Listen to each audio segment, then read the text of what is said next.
Hello and welcome to Common Ground, an inside look at Suffolk County. I'm your host, Sheriff Steve Tompkins. Today's guest is a fascinating young lady by the name of Bernadette Reid, who I met years ago when I was on a program called Girls Radio, and it was girls producing all manner of radio programming done by girls, for girls, but anybody could listen to the programming. It was over the internet, and Bernadette was actually the person that really steered what was going on with the young ladies there and made sure that what they had to say got out to the masses. Well, she has since gone on to the Presentation School Foundation Community Center, and she's the executive director there.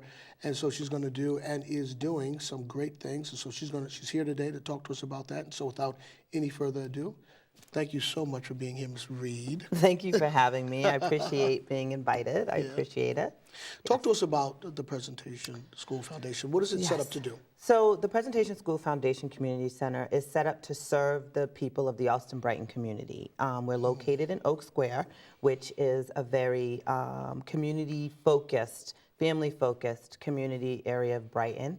And we provide services through our tenant organizations that are in the building to the community in a variety of services, such as early education through a daycare center that's there. There's also a WIC program. ABCD provides services out of there.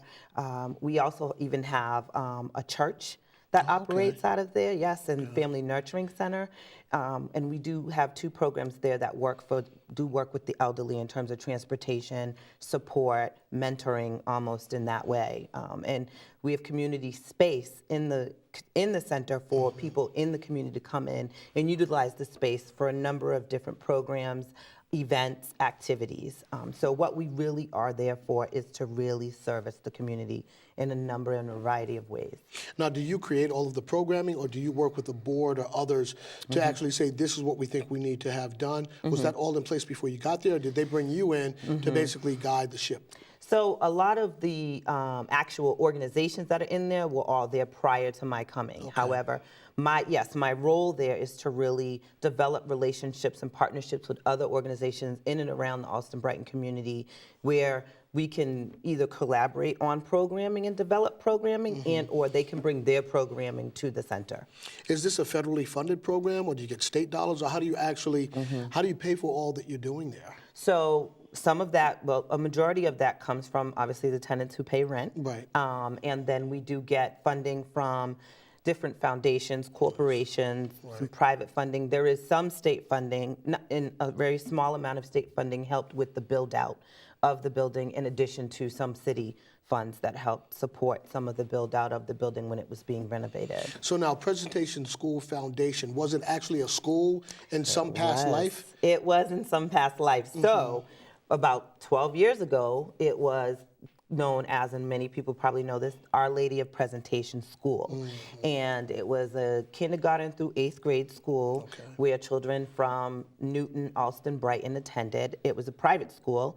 And so prior to it becoming the center it is today, it was an actual place of education for young kids. Now, I referenced the Girls Radio. Yeah.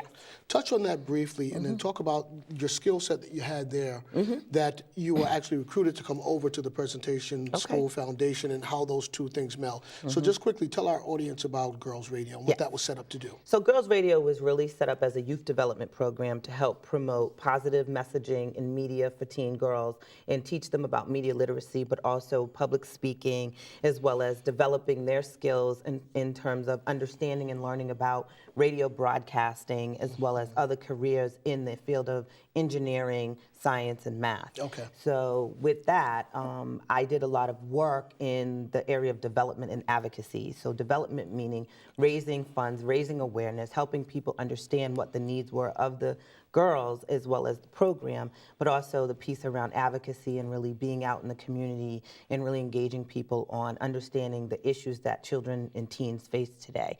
And so with that, I used a lot of the skills that I'm currently applying today to really build a really strong base at Girls Radio.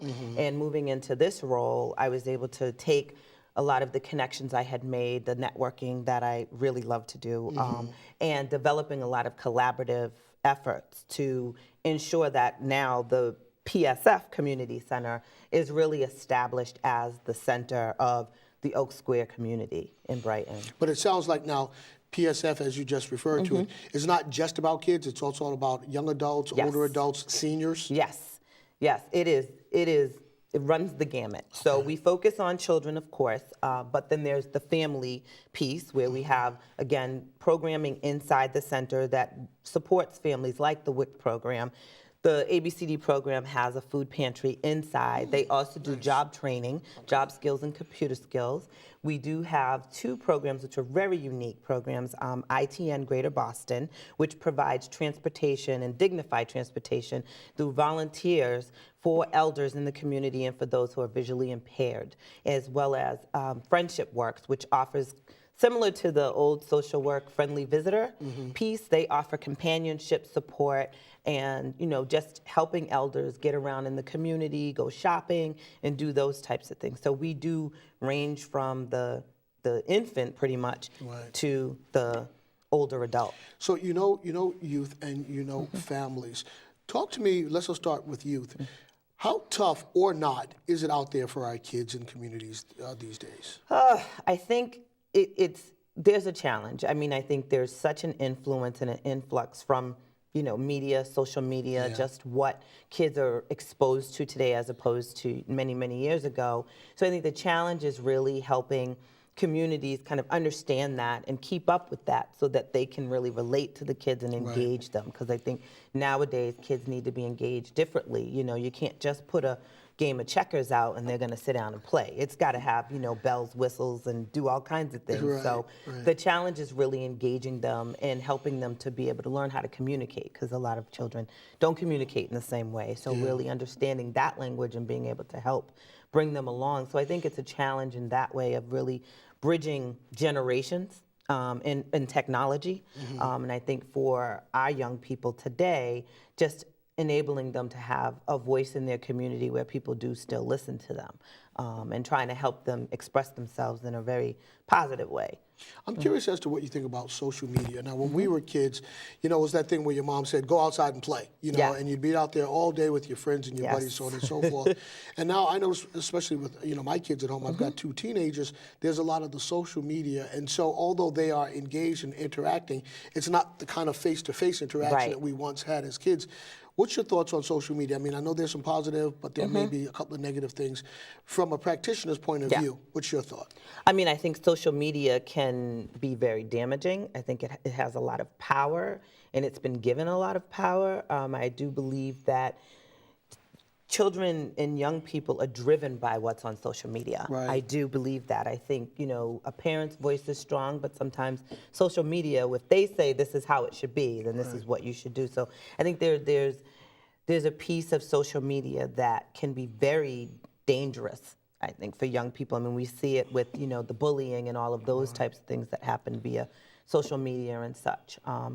But you can, I mean, I also feel like on the flip side, it can be used as a very strong educational tool for kids. And, you know, people learn differently now. People, you know, and I think it's a good way to help children who may not be able to learn in the same kind of traditional ways, have ways of learning how to communicate, learning how to read and, you know, express themselves in a positive way. So I just think it's a fine line, though.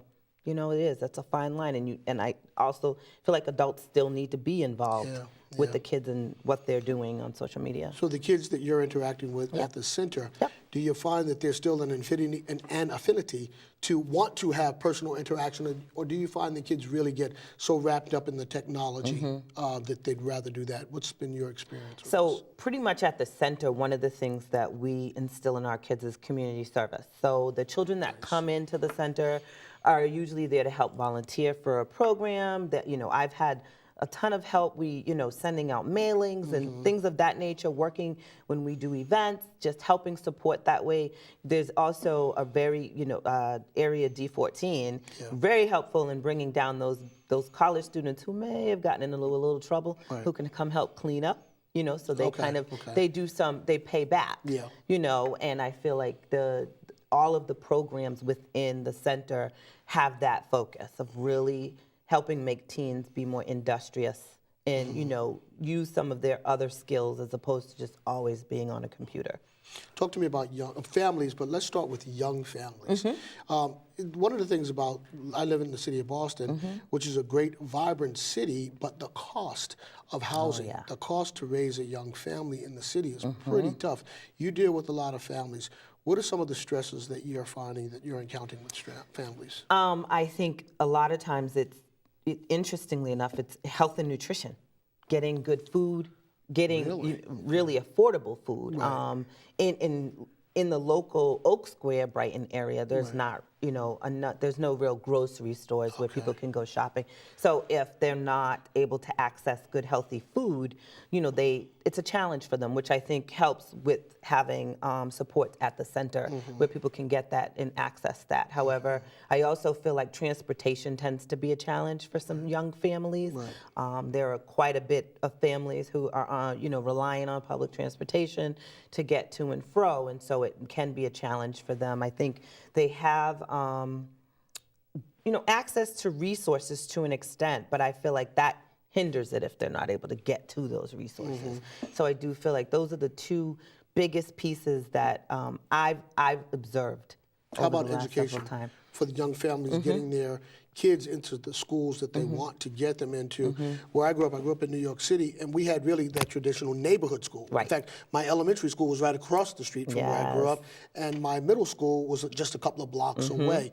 The dynamic is a lot different now when kids actually have to get on public transportation and travel to go to their schools. What's your thoughts about, young families in education and then actually taking kids out of their communities to go to school? I mean, I think young families in education, I think it's important for those families to be really involved in their kids' education as much as they can.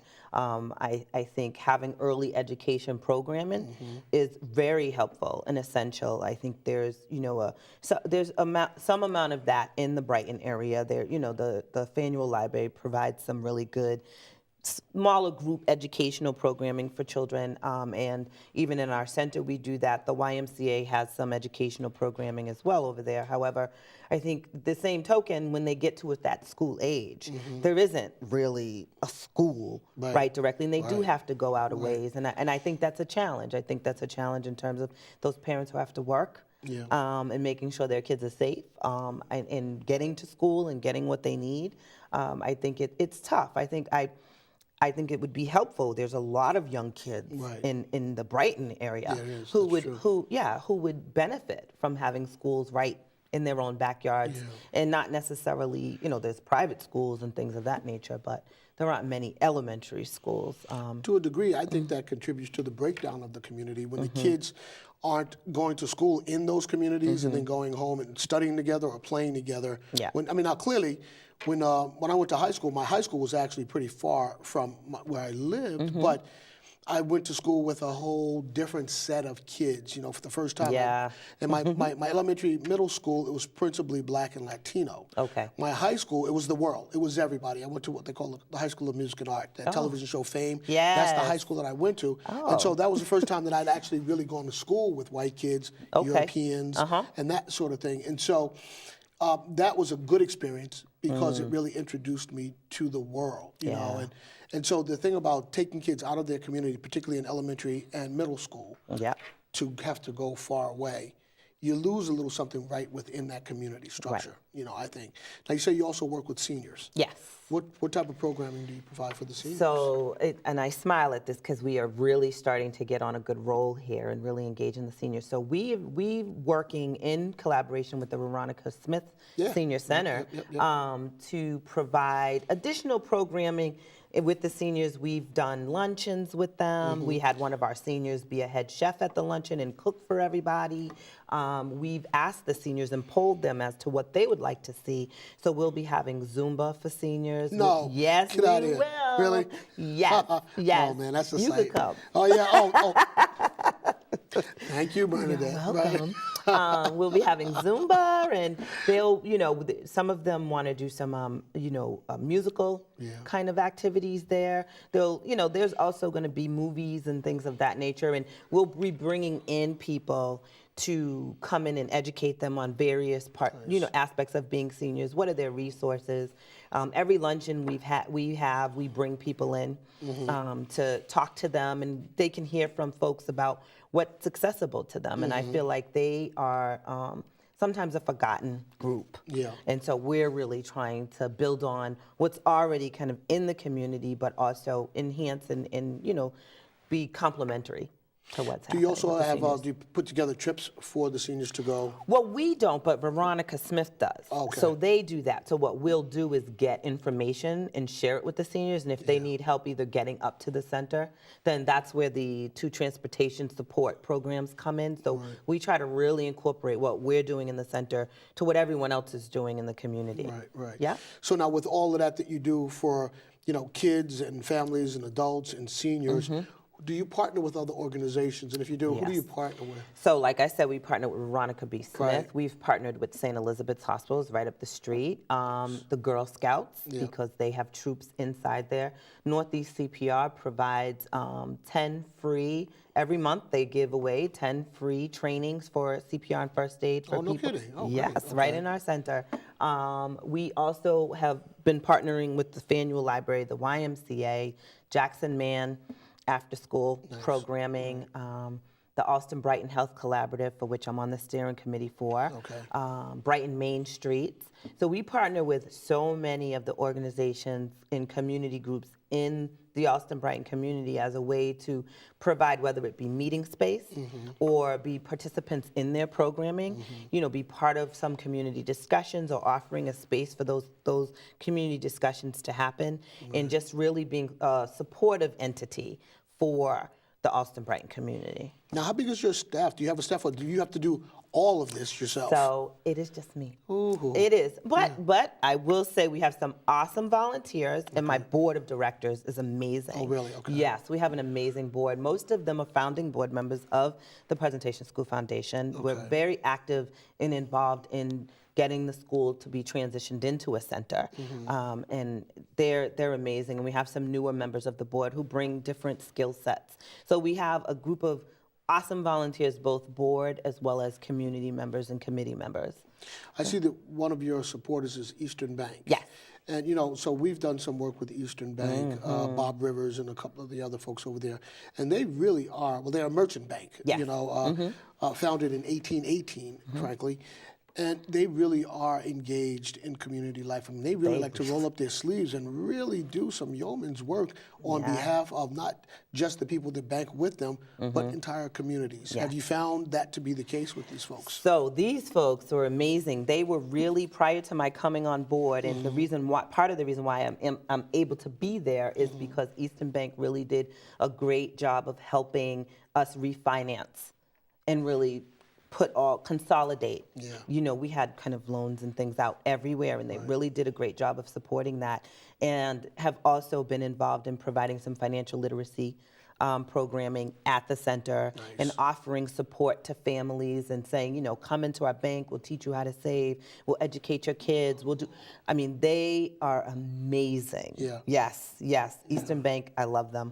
Now, another big benefactor up there in the Brighton area, I'm not sure if they're involved with you, is the New Balance sneaker company now. And they've got like a major development going on up there where they're going to have all manner. In fact, I think that the ice rink that they're putting together is going to be utilized by the Boston Bruins. Talk to us about what that type of philanthropy does for a community when you have an entity as big as New Balance say, you know what, we really want to put some roots down here. How beneficial is that? So I have to say I commend New Balance, because New Balance was one of our larger supporters as well. And our large community room with a fully functioning kitchen is named the New Balance Community Room. Okay. So, Mr. Davis was an awesome benefactor to us and support. And I think with this whole new complex and facility that's happening, I believe it will bring more, not just jobs, but even just more industry into the area. And I feel like for them, they are such a huge community focused, like now that their charity is so community focused, that I really think that they do good work. And I think they will continue to be available to do that for organizations, not just PSF, but others that are in that community. I don't doubt for a second that what they're doing in their area is going to benefit, the whole community. It really is.